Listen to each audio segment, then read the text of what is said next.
Mummy जी, घर में कम से कम बर्तन धोने वाली तो लगा लीजिए, या फिर अब आप लोग खाना डिस्पोजल में खाना शुरू कर दीजिए। धान्या ने कहा, हमारे घर में कोई नौकरानी नहीं आएगी। तुम बहू हो, ये काम तुम्हारा है। और शर्म नहीं आती डिस्पोजल में खाना खाने के लिए बोलते हुए? सासू माँ मोहिनी जी ने अपनी आवाज़ ऊंची करते हुए कहा। इतनी तेज आवाज़ कि सुनकर एक बार तो धान्या की हवा टाइट हो गई, पर फिर हिम्मत करके बोली, मम्मी जी, मैं भी इंसान हूँ। दिन भर इतना काम करते करते थक जाती हूँ। रात को घर आती हूँ तो सुबह से शाम तक के बर्तन मुझे मुंह चिढ़ा रहे होते हैं। धान्या ने कहा, भाभी, क्या आप मम्मी से बात किए जा रही हो? आपको शुरू से ही पता था ना कि घर में नौकरानी नहीं है। फिर जॉब करने की क्या ज़रूरत थी? और वैसे भी जो काम बहू का है वह बहू को ही करना पड़ेगा, उसके लिए कोई और नहीं आएगा। नदा सिमटा बीच में ही बोली, पर अपने इस्तेमाल किए हुए बर्तन तो आप साथ के साथ धोकर रख सकते हो ना। अब तू चाहती है कि हम लोग अपने बर्तन खुद धोएं? इस घर में कोई नौकरानी नहीं आएगी, कह दिया हमने। कहकर मोहिनी जी ने बात को वहीं ख़त्म कर दिया। आज ऑफिस में बहुत ज़रूरी मीटिंग थी। धान्या को आते आते रात के 9 बज गए। पक्का कन्फर्म था कि उसे डांट पड़ने वाली थी। उसका सिर दर्द से फटा जा रहा था। वो थक हार कर घर में घुसी ही थी कि देखा तो मम्मी जी और पापा जी टीवी देख रहे थे। आशीष अपना लैपटॉप लिए बैठे कुछ काम कर रहे थे। ननद सिमटा फ़ोन पर अपनी सहेलियों से बतिया रही थी। देखकर लगा सब कुछ नॉर्मल है। वो चुपचाप अपने कमरे की तरफ जाने लगी तो मम्मी जी ने उसे घूर कर देखा। उनसे नज़र मिलते ही उसकी नज़रें नीचे झुक गई। बस लेट आई थी, पर ऐसा लगा जैसे कोई बहुत बड़ा गुनाह करके आई हो। उसे डर लग रहा था कि कहीं बम अभी न फूट जाए। वो चुपचाप नीचे नजरें कर अपने कमरे में चली गई। उसने फटाफट कपड़े बदले, हाथ मुँह धोए और कमरे में निकलकर रसोई की तरफ जाने लगी। आशीष की नज़र उसकी तरफ थी। उसने इशारे में कह दिया कि उन्होंने खाना खा लिया है।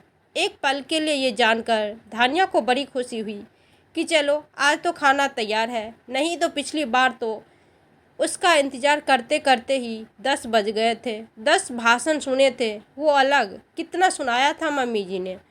तुम्हें जॉब करने की इजाज़त तो तभी मिली थी कि तुम पहले घर का काम संभालोगी, लेकिन तुम्हारे तो अब पर ही निकल आए।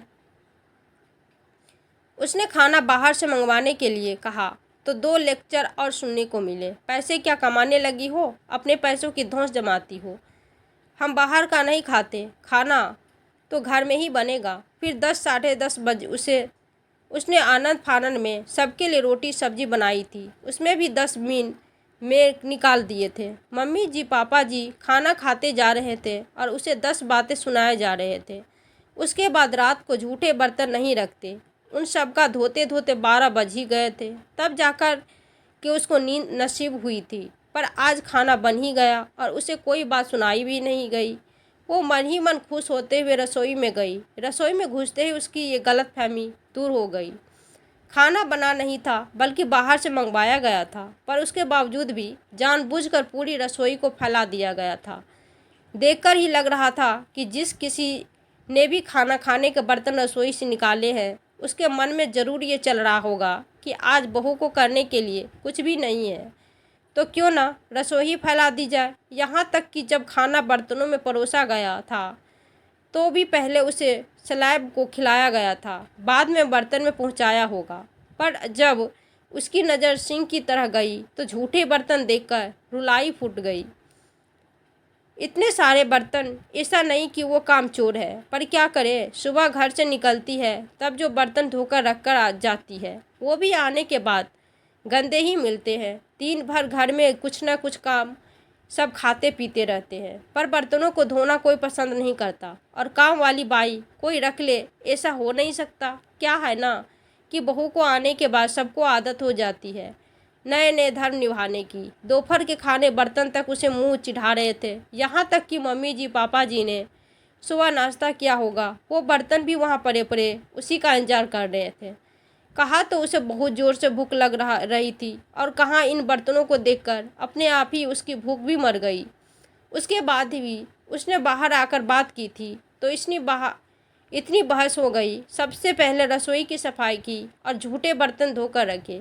उसके बाद बिना खाना खाए ही अपने कमरे में आकर लेट गई। क्या हुआ, खाना क्यों नहीं खाया तुमने? आशीष ने पूछा। भूख मर चुकी है मेरी, अब इंसान हूँ, मशीन नहीं। आखिर इतना काम कैसे करूँ? पता नहीं इस घर के लोग समझते क्यों है नहीं। धान्या ने कहा। तो एक काम करो, कुछ दिन नौकरी छोड़ दो, आशीष ने कहा। आशीष के कहने पर धान्या ने कुछ दिन की छुट्टी ले ली और घर पर सबको कह दिया कि धान्या ने नौकरी छोड़ दी है। उसके नौकरी छोड़ने से किसी को कोई फर्क नहीं पड़ा, उल्टा सब लोग खुश हो गए। 2 दिन बाद आशीष के पापा मम्मी कहीं बाहर जा रहे थे। तब उसके पापा ने आशीष से चाबी मांगी। पापा, मैं कार नहीं दे सकता, अभी थोड़ी देर में कंपनी से लोग आ रहे हैं कार वापस लेने के लिए। क्यों? कार वापस लेने क्यों आ रहे हैं? अचानक मोहिनी जी ने कहा। अब मम्मी, मैं भी क्या कर सकता हूँ, जितनी मेरी सैलरी है उस हिसाब से मैं कार अफोर्ड नहीं कर सकता।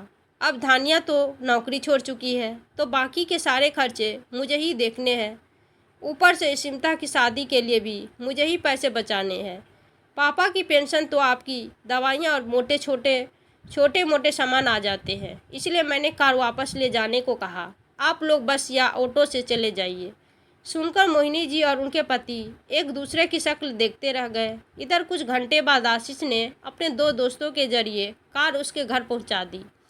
दूसरे दिन घर की डोर बेल बजी। सिमता ने जाकर दरवाज़ा खोला तो सामने डिलीवरी बॉय था। सिमता वापस आशीष के पास आई और बोली, भैया मुझे ज़रा 1500 रुपये देना, मैंने एक ड्रेस मंगवाया था तो उसका पेमेंट करना है। सुनकर आशीष बोला, सिमता, मंगवाने से पहले पूछती तो सही, इतनी सारी ड्रेस है तो सही, तेरे पास फिर अलग से ड्रेस मंगवाने की क्या ज़रूरत पड़ गई थी। सुनकर सिमता हैरानी से आशीष की तरफ देखने लगी।